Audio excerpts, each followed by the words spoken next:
It went real pretty good. And ఇంకొకటి కూడా విన్నాను నేను, గూఢచారి 2కి సంబంధించి కూడా మీరు దాంట్లో వర్క్ చేశారు అని అనుకుంటున్నాను. ఏంటి అది కొంచెం రివీల్ చేస్తారా మా కోసం? ఎస్ అంటే నేను యాక్చువల్లీ పీపుల్ మీడియా ఫ్యాక్టరీలో VFX సూపర్వైజర్గా వర్క్ చేస్తున్నానండి. Okay, people media. సో అందులోనే చాలా ప్రాజెక్ట్స్లో నేను వర్క్ చేశాను. అందులో పర్టికులర్లీ గూఢచారి 2 ఏంట్రా అంటే ఒక స్పెసిఫిక్ డిజైన్ ఎలిమెంట్ నేను వర్క్ చేయాల్సి వచ్చింది. లక్కీగా ఒక హెలికాప్టర్ ఉంటుంది అందులో, చాలా యూనిక్గా చూపించాలి అనేది డైరెక్టర్ గారిది, ఆల్సో అడివిశేష్ గారిది ఇంటెన్షన్ అనమాట. అంటే అడివిశేష్ గారు కూడా ఇన్వాల్వ్ అవుతున్నారా వీటిలో? చాలా యాక్టివ్గా అంటే ఆయన ప్రతిదీ స్పెసిఫిక్గా నాకు ఇలా కావాలి అని ఉంటారు ఆయన. ఓకే, బేసిక్గా హీరో అంటే హీరో యాక్ట్ చేశారా, సో తన స్కెడ్యూల్ ఏంటి ఇలా చూసుకుంటారని అనుకుంటారు బయట. అంటే అడివిశేష్ గారు స్పెసిఫిక్గా ఏంటంటే ఆయన డైరెక్టర్ కూడా, మీకు గుర్తుంటే ఆయన ఫస్ట్ ఫిల్మ్ ఆయనే డైరెక్ట్ చేశారు. ఆల్సో ఆయన ఈస్ వెరీ గుడ్ రైటర్ కాబట్టి ఆయనకి తెలుసు ఆయనకి ఏం కావాలి ఏమొద్దు అనేది కూడా. సో ఇన్వాల్వ్ అవుతారు, చాలా ఎఫెక్టివ్గా ఇన్వాల్వ్ అవుతారు. ఇక్కడ వినయ్ అని చెప్పి ఈ ఫిలిం డైరెక్టర్ అండి. ఆయన is the most coolest director అని చెప్పాలి. అంటే ఇప్పుడు మన క్రికెట్లో ధోని గారిని ఎలా అంటాం, కూలెస్ట్ కెప్టెన్ అని, ఈయన కూడా అంత కూలెస్ట్ కెప్టెన్ అనమాట. He know how to handle the sets. స్మార్ట్గా ఆయనకి ఏం కావాలో ఏం తీసుకోవాలో తెలుసు. హీఈస్ ఆల్సో బేసిక్లీ ఎడిటర్ కాబట్టి when he shoots he know the edit cut pattern everything.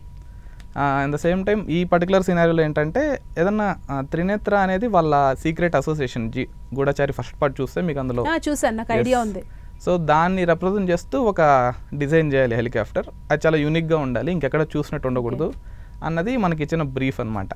దాన్ని రకరకాలుగా ట్రై చేసాం కానీ కొత్తగా చూపించాలి అంటే ఏదో ఎలిమెంట్ యాడ్ చేయాలి. సో అప్పుడు ఏం చేసామంటే నేను కంప్లీట్లీ హెలికాప్టర్స్ ఏంటి, వాటి హిస్టరీ ఏంటి, డిఫరెంట్ టైప్ ఆఫ్ పార్ట్స్ ఏముంటాయి అవంతా స్టడీ చేసినప్పుడు ఒక పర్టికులర్ ఎలిమెంట్ కొత్తగా అనిపించింది, which is tilt rotor air craft అని ఒకటి ఉంది. అందులో ఏంటంటే యూజువల్లీ మీరు హెలికాప్టర్ చూస్తే సింగిల్ ఫ్యాన్ తిరుగుతుంటుంది పైన. ఈ టిల్ట్ రోటర్ సిస్టంలో ఏంటంటే ఒక 2 వింగ్స్ వచ్చి ఆ వింగ్స్కి డబుల్ ఫ్యాన్స్ తిరుగుతాయి. అవి టిల్ట్ అవుతాయి, డిఫరెంట్ టైప్ మూమెంట్ ఉంటుంది అనమాట. సో ఆ డిజైన్ ఒకటి ఇంప్లిమెంట్ చేద్దామండి అని ప్రపోజ్ చేశాడు డైరెక్టర్ గారికి. చేస్తే ఆయన ఇంట్రెస్టింగ్ ఉందండి ఒకసారి చూద్దాం కాన్సెప్ట్స్ అంటే అప్పుడు కాన్సెప్ట్స్ చేయడం జరిగింది.